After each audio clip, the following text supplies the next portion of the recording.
So we are continuing our journey through talking about Lewis structures and all kinds of details about Lewis structures, how to draw them, but so much more than that as well. So if we start to answer the question, or try to answer the question, how much does an atom attract electrons in a molecule? What? These electrons between oxygen and hydrogen are being shared. Are they being shared equally, where hydrogen has just as much electron density around it as oxygen does?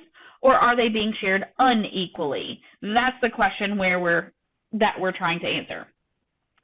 We've talked about ionization energy. That's a measure of the energy required to rip away an electron from an atom. So a single atom can be ionized by ripping away an electron. So a measure of how tightly an atom holds onto its own electrons is called ionization energy. We did one little mention of something called electron affinity. How strongly do you attract other electrons? So electron affinity is the energy released when you add an electron to something. So ionization energy, ripping one away, electron affinity, adding one, and it's the energy release. So this is an endothermic, this is an exothermic thing. When we combine these two and not talk about atoms, and we talk about things in terms of a molecule, we get a new term called electronegativity. How much an atom attracts electrons within a molecule. So these are atomic things, single element atoms. This is within a molecule. So one way that these things, that electronegativity could be calculated is 1/2 the ionization energy plus the electron affinity. Well, we don't really do a lot of calculations with electronegativity, but that's one way you could think of it. The cool news is there are great periodic trends in electronegativity. It tells you how badly something wants electrons, electronegativity does. And the thing that wants electrons most badly on the whole periodic table is fluorine. Fluorine really wants to accept an electron and be like neon. Oxygen really wants to accept 2 electrons to be like neon. Nitrogen really wants to accept 3 electrons to be like neon. So these values are the 3 highest values. Chlorine is right behind. The 3 highest values because they have the strongest desire to have the most full outer shell. I point out those 3 in particular, nitrogen, oxygen, fluorine, because they're going to be special down the line. But the higher this number is, the more electronegative an element is said to be. So you'll notice this quadrant, this corner, it's not a quadrant at all, but this corner, much higher numbers than anything on this side. Electronegativity increases as you go up and increases as you go to the right because those things up here want most badly to be like a noble gas. Okay, so what does that have to do with Lewis structures? Well, let's draw the Lewis structure of CO3 2-. That's carbonate. You remember naming things back then, right? Carbonate is carbon, Lewis structure, Lewis dot structure, combined with oxygen, Lewis dot structure, combined with an oxygen, Lewis dot structure, combined with another oxygen, Lewis dot structure. So each oxygen wants to make 2 bonds, and carbon wants to make 4 bonds. If we satisfied everybody and made 2 bonds, 2 bonds, 2 bonds, that would be 2, 4, 6 bonds. Carbon can't make 6 bonds. Is not a thing. So on occasion, inspection of the atoms is not enough to determine the Lewis structure of the compound. You can't just say, he wants to make 2, he wants to make 4, he wants to make 2, let's just magically combine this and everybody's satisfied. No. We will go ahead and draw the Lewis structure of carbonate. Let's hook our carbon by 1 bond to each of our oxygens, and then fill up the octet of everybody. Does everybody have the right number of bonds here, like they want to make? No. But let's fill up the octet of everybody. So oxygen over here on the left has 2 electrons from shared already, so it needs 6 more electrons to be full. Oxygen has 2 from being shared, so it needs 6 more electrons to be full. Oxygen has 2 from being shared, so it needs 6 more electrons to be full. Carbon has 6 from being shared, it needs 2 more electrons to be full. So you might say, ooh, this is the Lewis structure of carbonate. And I say, ooh, no, it's not. We did not add up our valence electrons yet. Let's do that. 4 plus 6 times 3. That's, let's stop there for a second. That's 22 if I did my math correctly. Gotta always check me because I don't always do my math right. And this 2 minus means add 2 more electrons to the pile, so there are 24 electrons to work with in carbonate. So if I go to my Lewis structure down here, 2, 4, 6, 8, 10, 12, 14, 16, 18, 20, 22, 24, 26. Uh-oh. That's too many electrons in carbonate that we have used. Too many. And when we've used too many, we say minus 2, minus 4, make it a double bond. So carbonate really looks like this. Kind of. Hold on. There's more to say. Carbonate really looks like this. 2, 4, 6, 8, 10, 12, 14, 16, 18, 20, 22, 24. 24 electrons around this carbon. Around this carbonate. Carbon likes to make 4 bonds, and now he's making 4 bonds. Oxygen likes to make 2, and this oxygen is satisfied, but these 2 oxygens are not satisfied. They're not satisfied as far as they're not making the ideal number of bonds. They still have a full octet, and that is essential, but they're not making the number of bonds that they would like to make. Well, let's come back to carbonate in a moment. Well, let's walk through the formal textbook method of drawing a Lewis structure in case inspection does not work. Like in carbonate, inspection didn't work. Number 1, count the total number of valence electrons. Add 1 for each negative charge. Subtract 1 for each positive charge. We've actually been doing that. Draw the skeletal structure of the compound, showing what atoms are bonded to each other. Put the least electronegative element in the center. So why did we define electronegativity in the beginning? Because the least electronegative element goes in the middle. The least electronegative element is most willing to share with multiple things. It's most willing to make more bonds. Yep. That's why we knew carbon went in the middle of carbonate. Complete the valence shell for all atoms. That's what we were doing earlier when we added 2, 4, 6, 8, 2, 4, 6, 8, 2, 4, 6, 8. It's all the things to make 8 in the valence shell. If the structure has too many electrons, form double and triple bonds on the central atom as needed. So that's what we did in carbonate as well. We made carbonate have 1 double and 2 single bonds in order to have the right number of valence electrons represented. Well, let's revisit the carbonate Lewis structure that we just drew. We drew it looking like this. One thing that we neglected to show was that this molecule has an overall 2- charge. Yeah.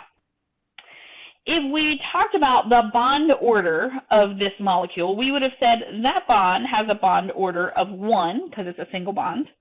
This bond has a bond order of 1 because it's a single bond. And this bond has a bond order of 2 because it's a double bond. Well, considering these bond orders, we would think that this bond is stronger than those 2 bonds, right? Higher bond order means stronger bond. We would think that this bond order of 2 would be stronger than this bond order of 1 or that bond order of 1. We would say this bond has a higher bond enthalpy than those. That's what we would guess looking at this Lewis structure. But then we take the measurements and the measurements say, nope. All 3 bonds, all 3 CO bonds have the same bond enthalpy. What? All 3 of the bonds in carbonate have the same bond enthalpy. How can that be? Well, it must be because this is not the appropriate, I don't like that word exactly, but this is not the appropriate way to represent carbonate. I don't like the word appropriate, but I'm going to say it anyway. What made us think that the oxygen on the left had to be the oxygen that had the double bond? Well, nothing. Couldn't the oxygen on the right have had a double bond as well? Like instead of the oxygen on the left? Yeah. Couldn't the oxygen at the bottom have had the double bond instead of the oxygen on the left or the right? Yeah. So actually, all 3 of these Lewis structures are ways to describe bonding in carbonate. It looks like this bond has a bond order of 2 if you look at this Lewis structure. It looks like it has a bond order of 1 if you look at this Lewis structure. Looks like it has a bond order of 1 if you look at this Lewis structure. I'm looking at only this bond on the left, if I look at all three of those, they have different bond orders. So I could say that this bond is really a 4/3 bond order. What? That's bond order of 2 plus bond order of 1 plus bond order of 1, that's the 4 on the top, divided by, there are 3 structures overall that represents carbonate. So this is a 4/3 bond order. If we go through and count the one on the right using the exact same method, bond order of 1 plus bond order of 2 plus bond order of 1, that bond also has a 4/3 bond order. If I'm considering all three of these pictures, that's where I get my bond order of 4/3. And last but not least, that bottom one, can you guess what its bond order might be? Hopefully you say 4/3. So it's the combination of these 3 structures that help me really describe how bonding in carbonate works. The combination of these resonance structures are what tell me how bonding in carbonate works. What is resonance? Resonance is when you have to use multiple structures to represent how the molecule really appears. So in truth, the Lewis structure of carbonate is not like this. It's not like this. It's not like this. It's the mathematical average of all 3 of these.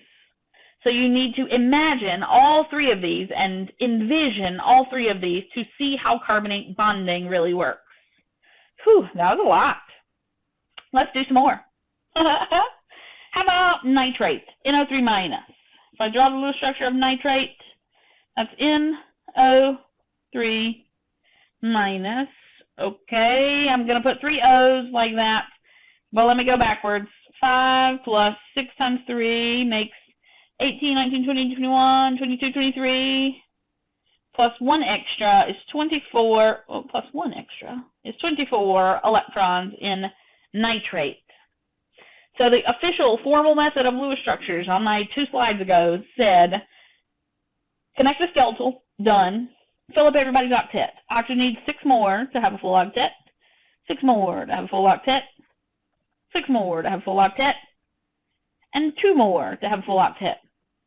Count how many you've used. 2, 4, 6, 8, 10, 12, 14, 16, 18, 20, 22, 24, 26. Too many. How do I fix it? Minus 2, minus 4, make it a double. Is there anything that said my double bond has to have been that left oxygen? That's the right. That right oxygen? No way. It could have been the top oxygen. It could have been the left oxygen, and I really do mean left this time. So these 3 structures that I'm still working on filling in electrons of are all resonance structures of the nitrate ion. The thing that's missing from all of them, it's a -1 charge, it's a -1 charge, it's a -1 charge. Yeah? Yeah. They're all 3 equal representations of the nitrate ion. They all have nitrogen with a full octet, 2, 4, 6, 8, oxygen with a full octet, 2, 4, 6, 8. In order to be legitimate resonance structures, it must be a legitimate Lewis structure, meaning have satisfied octets for everybody. You can't have dissatisfied octets. Okay. Moving right along. If I knew the sort of skeletal structure of this guy, it's real hard to draw this without automatically putting bonds in there. I would probably be given a thing like this to show you sort of how these things are connected. Make it skeletal by connecting everybody with single bonds. Add up your total number of valence electrons. That's 3 plus 4 plus 4 plus 12 plus 1. 24 in this guy. So 2, 4, 6, 8, 10, 12, 14 have been used. Fill up the octets of everybody. Oxygen needs 6 to have a full octet.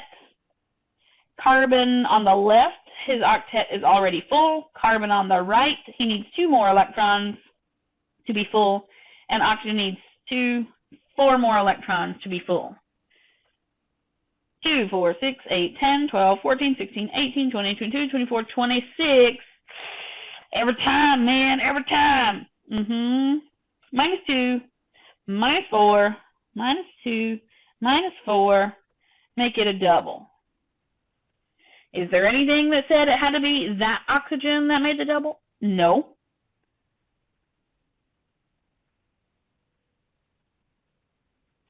Uh-oh. If I did it this way, that means 2, 4 on that oxygen still, and 2, 4 on that oxygen still. Are all Lewis structures created equal? No way. Is one of these Lewis structures better than the other? Yes way. We're going to color code that guy. Make him all blue. Is the blue structure or the green structure better?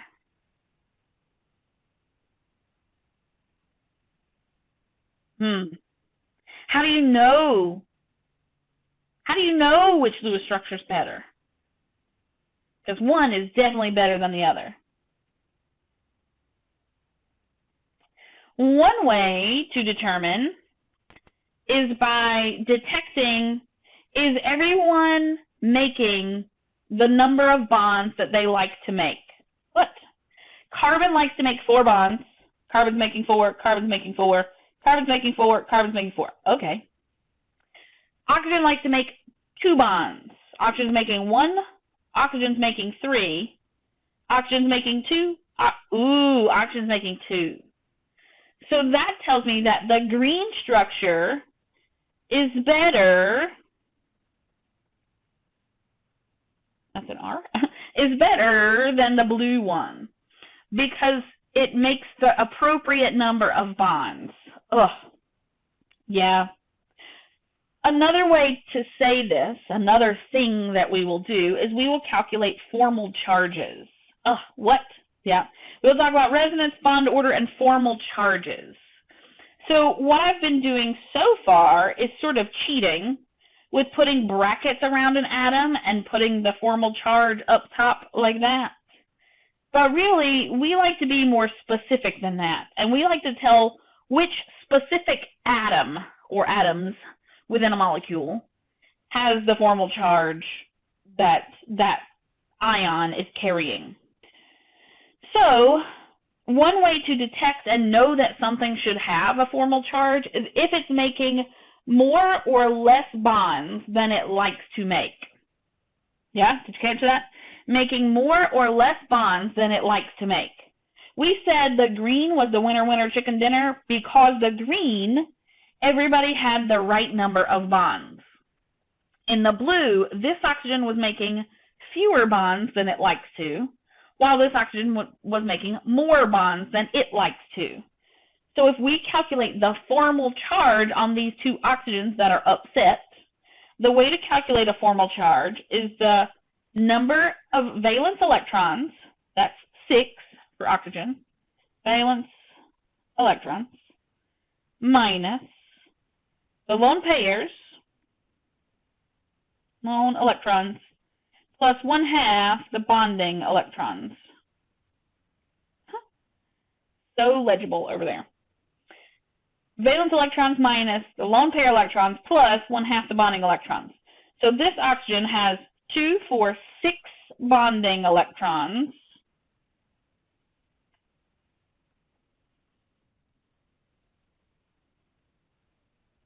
And 2 lone electrons.